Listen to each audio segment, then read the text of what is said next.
எல்லாருக்கும் வணக்கம்.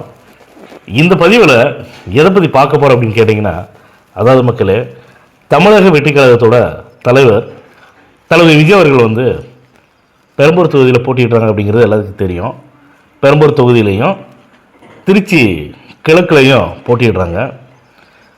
ஒவ்வொரு வேட்பாளரும் தன்னுடைய சொத்து கணக்கை வேட்புமனு தாக்கல் பண்ணும்போது கொடுக்கணும்.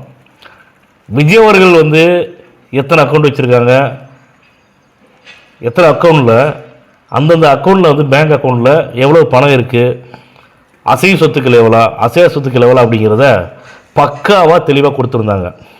நான் ஏன் சொல்ல வரேன்னா, யார் உண்மையான தலைவர், யார் மக்களை ஏமாற்றக்கூடிய தலைவர் அப்படிங்கிறத மக்கள் தெரிஞ்சிருக்காங்க ஏற்கனவே.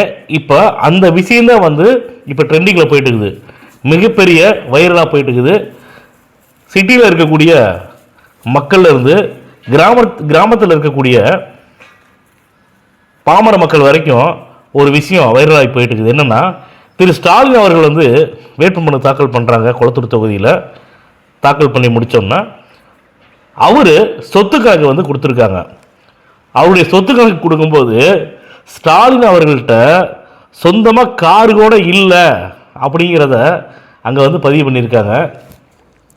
மக்களே, தமிழக மக்களே, உங்களுக்கு நமக்கு ஒரு விடிவு காலத்தை ஏற்படுத்த தான் விஜய் அவர்கள் அரசியல் கட்சி ஆரம்பித்து வந்திருக்காங்க. சினிமாவில் அவர் நினச்சிருந்தா சினிமாவில் எப்படி வேணாலும் எந்த மாதிரி வேணாலும் இருந்திருக்கலாம். அவர் இப்போ கணக்கு கொடுத்துருக்காருல, அந்த பணத்திலே கூட அவருக்கு சொகுசாக வாழ முடியும். காம்ப்ளெக்ஸ் இருக்குது, கமர்ஷியல் காம்ப்ளெக்ஸ் வச்சுருக்காங்க, ரெண்ட்டு கொடுத்துருக்காங்க. மாதம் வரக்கூடிய ரெண்ட்டை வச்சு கூட அவருடைய குடும்பத்தை பார்த்துக்க முடியும், அவரை பார்த்துக்க முடியும். இப்படி இருக்க இதெல்லாம் வேணாம், நான் மக்களுக்கு இது எல்லாமே, இந்த சொத்துக்கள் எல்லாமே மக்கள் தான் திரைப்படம் மூலமாக எனக்கு கொடுத்தாங்க, நான் திருப்பி அவங்களுக்கு ஏதாவது பண்ணணும் அப்படின்னு சொல்லிட்டு எல்லாத்தையும் ஒதுக்கி வச்சுட்டு அரசியல் களத்தில் நிற்கும்போது அவருக்கு எந்த விதமான எப்பேற்பட்ட கடுமையான விமர்சனங்களையும் நெருக்கடிகளையும் குழப்பலையும் போட்டாங்க அப்படிங்கிறது நம்ம எல்லாத்துக்குமே நல்லா தெரியும்.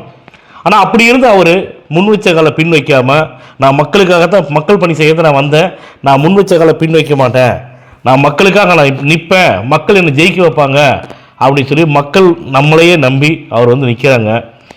திருட்டு கும்பல் யார், மக்களுக்கு நல்லது பண்ணுற கும்பல் யார் அப்படிங்கிறத ஆல்ரெடி நீங்கள் முடிவு பண்ணிட்டீங்க.